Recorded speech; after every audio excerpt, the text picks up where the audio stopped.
Howdy, howdy, folks. Hope everyone's having a good week so far. Oh, Bryn Daniel is such a fun guy.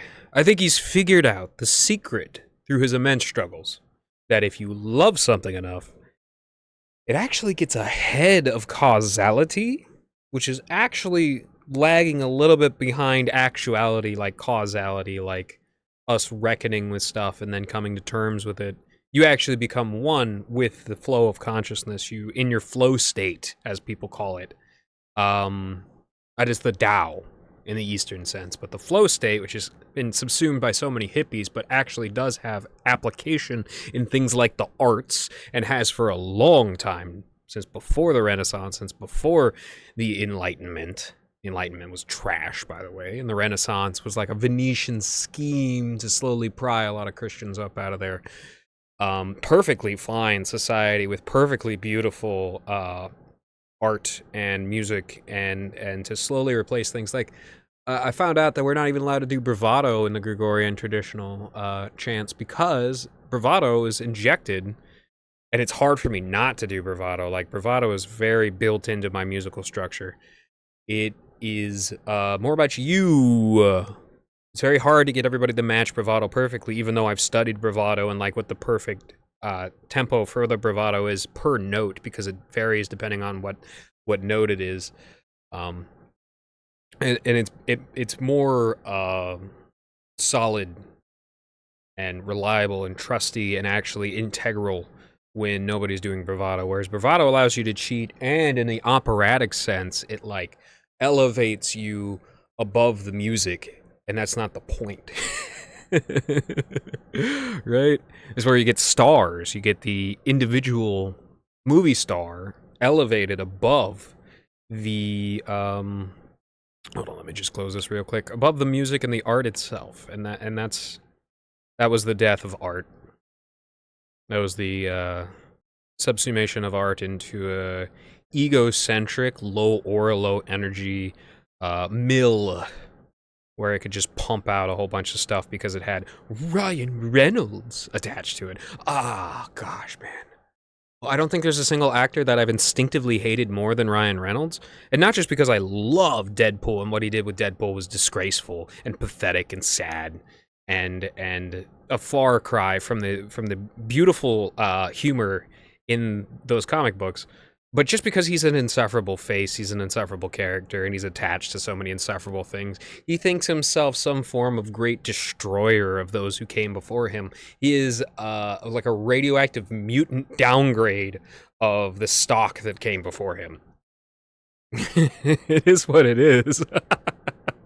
And I like huge Ackman and stuff, but like, you attach yourself to that guy, man. Oh, can't do it. Can't do it.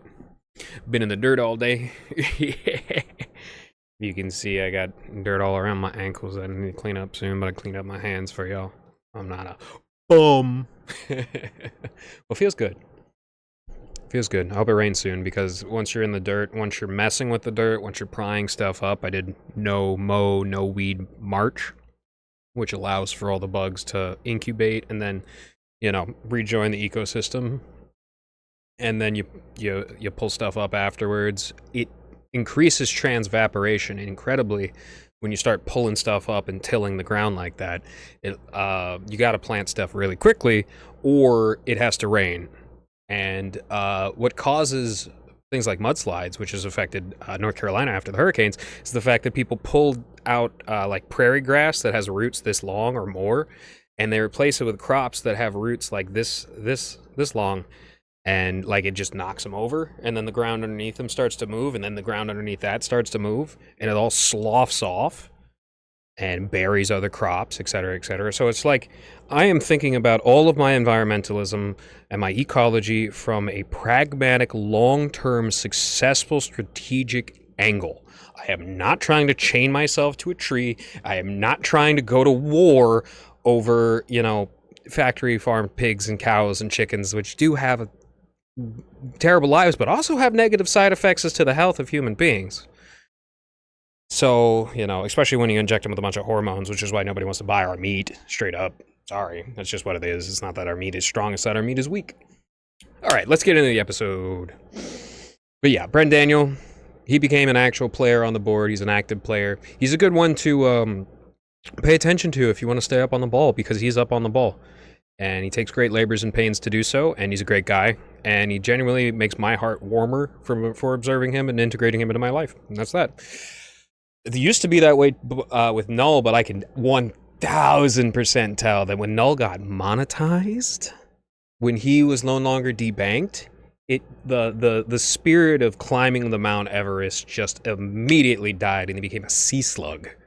Sad to see. Now, I wish him well with this new case against Britain, because he's got to set good precedent for the laws of the international stage, and how Britain is not going to bully us.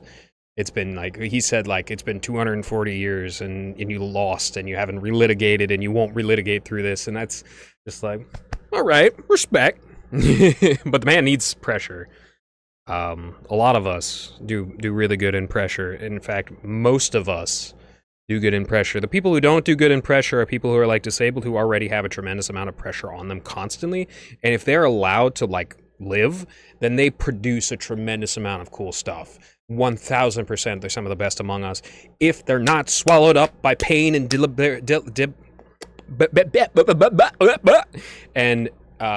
deleterious debilitation. That's the word I was struggling with. So, there's an old Freudian hypothesis called, actually it's a theory, it's a good, well-rounded theory called id, ego, superego. And the id is a Hobbesian primal instinctive will. The ego is your base consciousness, goods and bads. And the superego is the Rousseauian manifestation of your higher levels of will, where their highest aspects and ideals are being strived to be met, but is also a lofty pie-in-the-sky state that a lot of leftists, especially college kids, and liberal intellectuals get caught up in, whereas a lot of the Ford F-150 driving country boys dwell a little bit too heavy in the id, as in, oh, I got a hell of a buzz, man. Oh, this beer's great. Oh, I'm gonna go have me some nice sex with some beautiful lady, yeah. And it's just like, okay, that's good, that's part of life. But if that's all you think about, you will effectively like winnow yourself down to an animal. And that's what they say in that devious little book, the Talmud, that they picked up from Babylon and brought over to, basically Ruthenia, Ukraine, Azov region, especially in Odessa, and then went up into Germany to create Marxism and Frankism, the blood orgy cults and stuff. And when they would kill children on Passover of Christian nations like Nancy Fagan, rest in peace, and create Hollywood and create Epstein Island and do all this stuff, So, back to id, ego, superego. It kind of steals from the old visualization of the angel and the devil on your shoulder, but I posit the Jungian principle that through Hegelian synthesis, I know. Hegel was okay. He had some interesting ideas. Point counterpoint is really solid. Synthesis, really solid. Hegelian synthesis of the opposite id and superego, one's ego is strengthened immensely, and thus their acting self that lives in the moment and is their selves becomes the best, better or best version of themselves that they can be. Instead of dwelling in a divided and at times rheumatic consciousness, constantly living in the past or living in the future, getting anxiety, getting depression, being ungrounded. The ecosystem of the ego, as you will. I've chewed on this idea for years, and we must strive not to live in the future or the past while relying on wisdom from the past and intelligence to augur the future. Instincts are incredibly important for survival and art and understanding nature. But the idealized version of yourself is always something to strive for.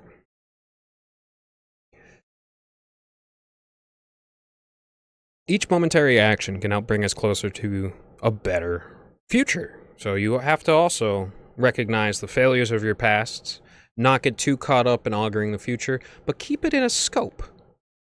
Keep it in a scope. Freud can be a good counter study, since his entire career was elevated to Frankfurt School levels, specifically to undermine our burgeoning understanding of interconnectivity.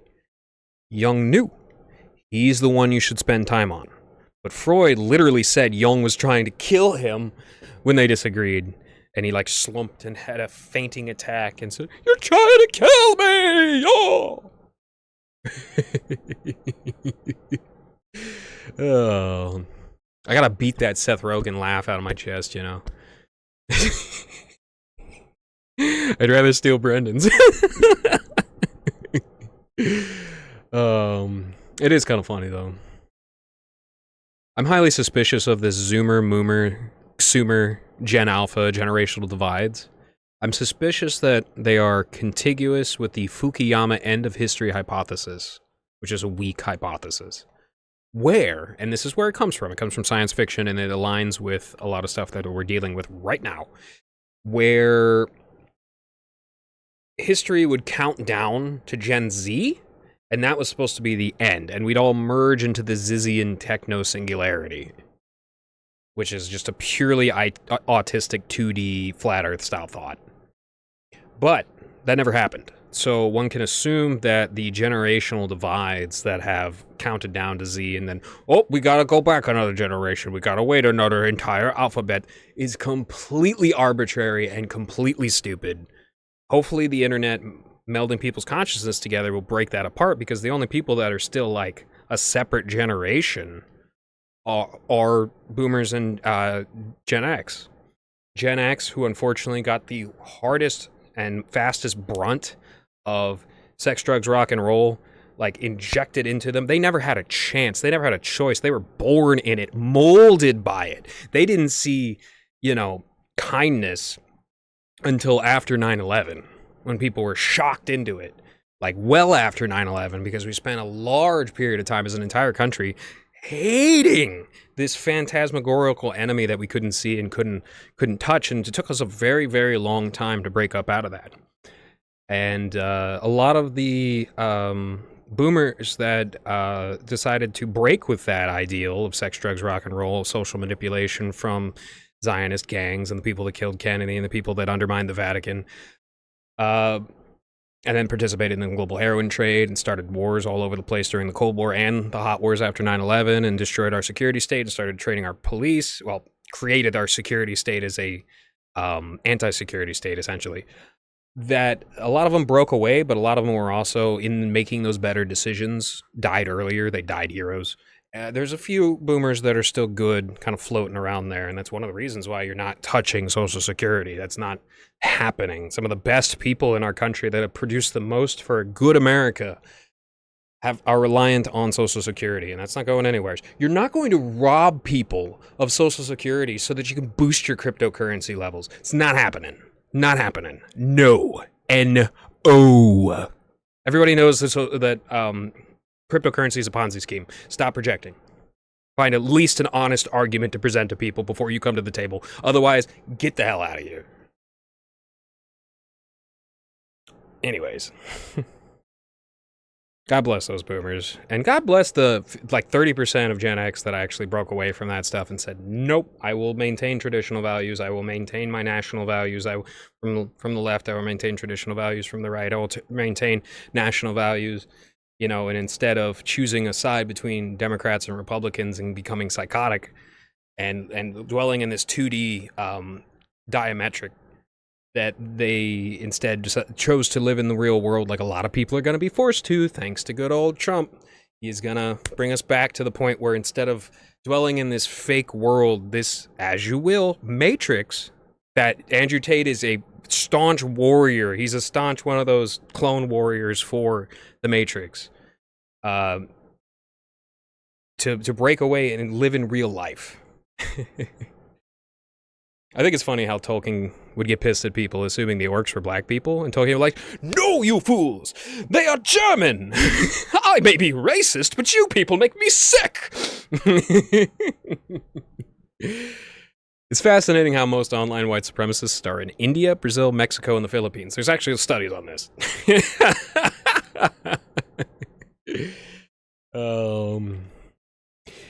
I got 154 IQ. You know who else does? Andrew Tate! That's right. You know who else? Lisa freaking Simpson! That's right, all-star crew. Mensa's begging me to join. I just say, maybe later.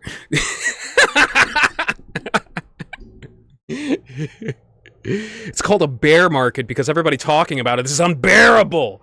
Grow up, rejoin the real world, you gambling addicts. Invest in seed coin, invest in farm coin, invest in biome coin, invest in tree coin, invest in field coin. Bear market. No! Berry market! Trading is symbiotic. Stealing is parasitic. Gambling is psychotic. Put that on a t-shirt. I haven't been coming up with many good bits recently.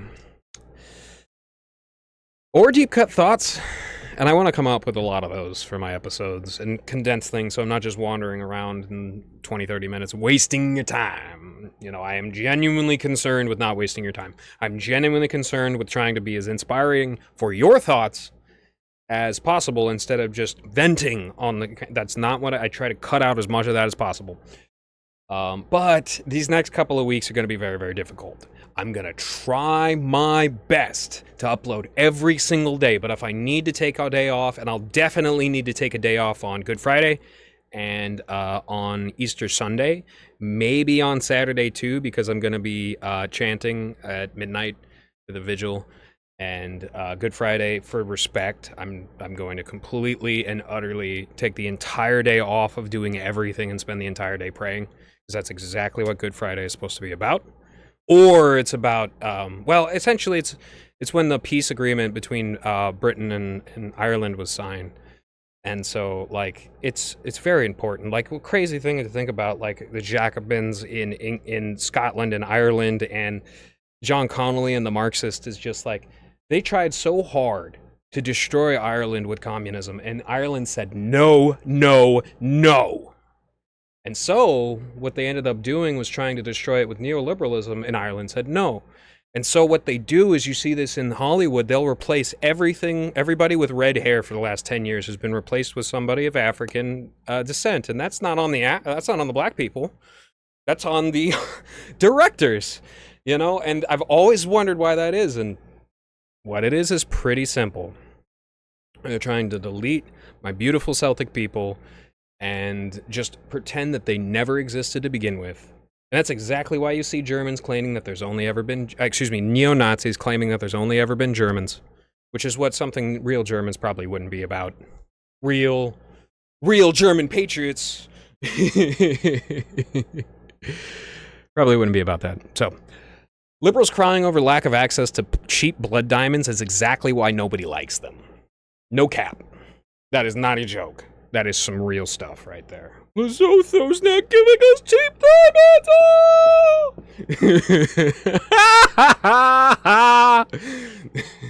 I hope those people can go and get jobs farming when the international scum pull out. That's what I hope. You know who has most of the Israeli blood diamonds? Israel. Suffer, Netanyahu! Suffer! He booked it over to DC and he's begging Trump on his knees. He's got the knee pads out.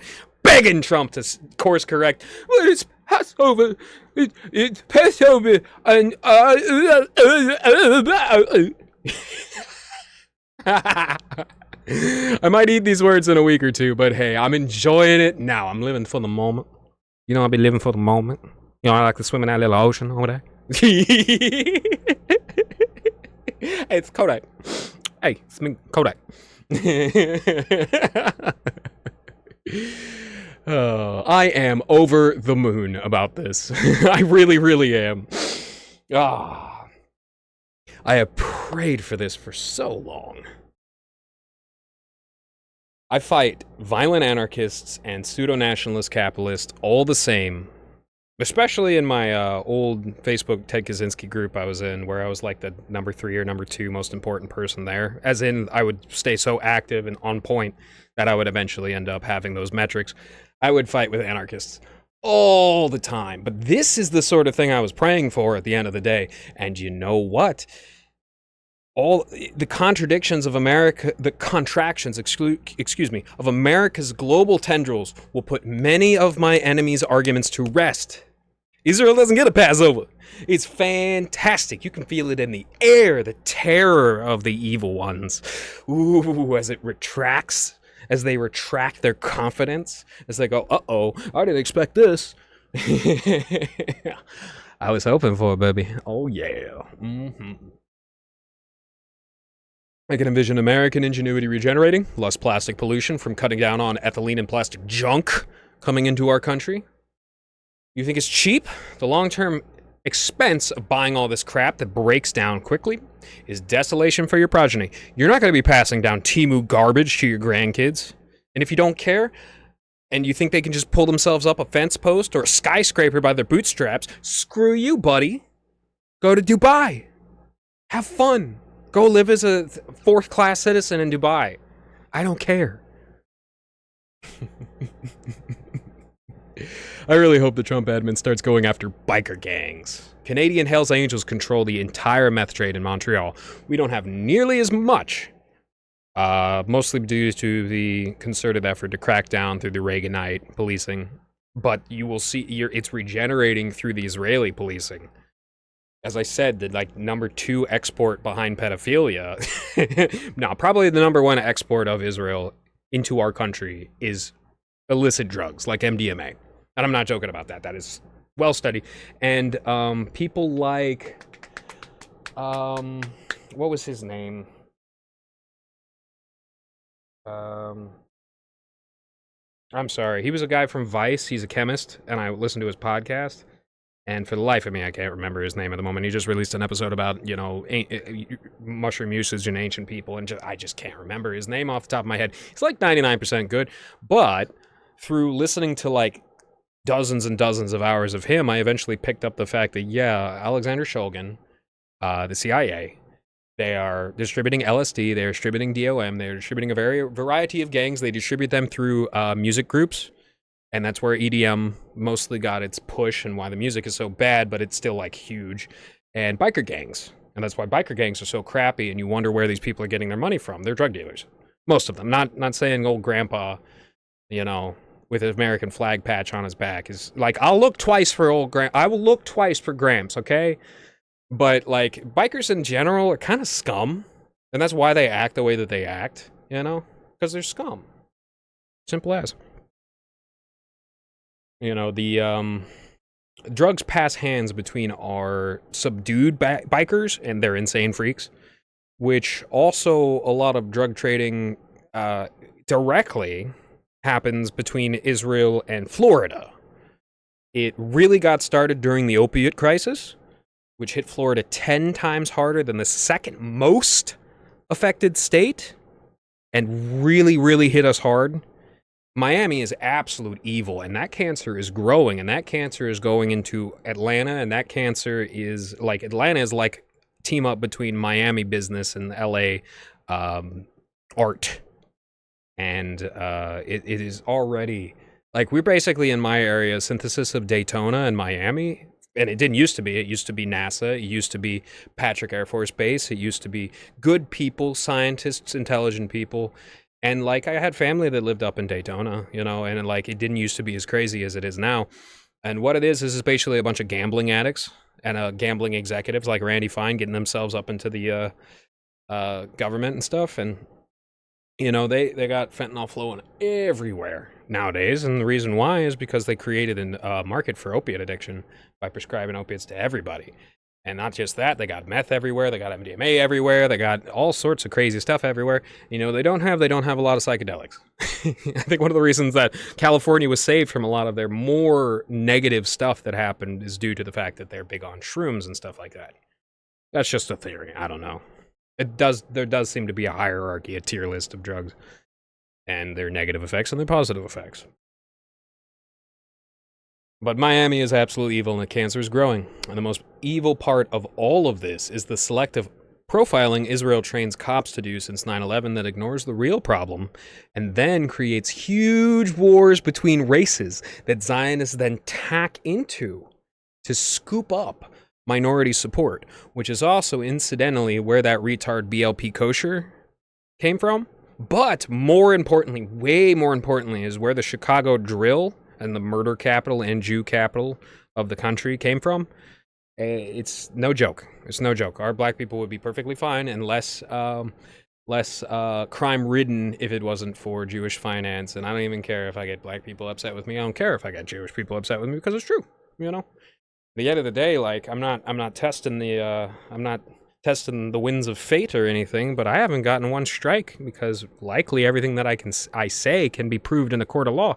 And if you're struggling, maybe try like very much examining whether or not if you had like 40 lawyers cross-examining your points, say you're talking about black crime statistics all the time and you're not getting to the root of the issue, would it stand up or would it sweep up innocent people and false presumptions?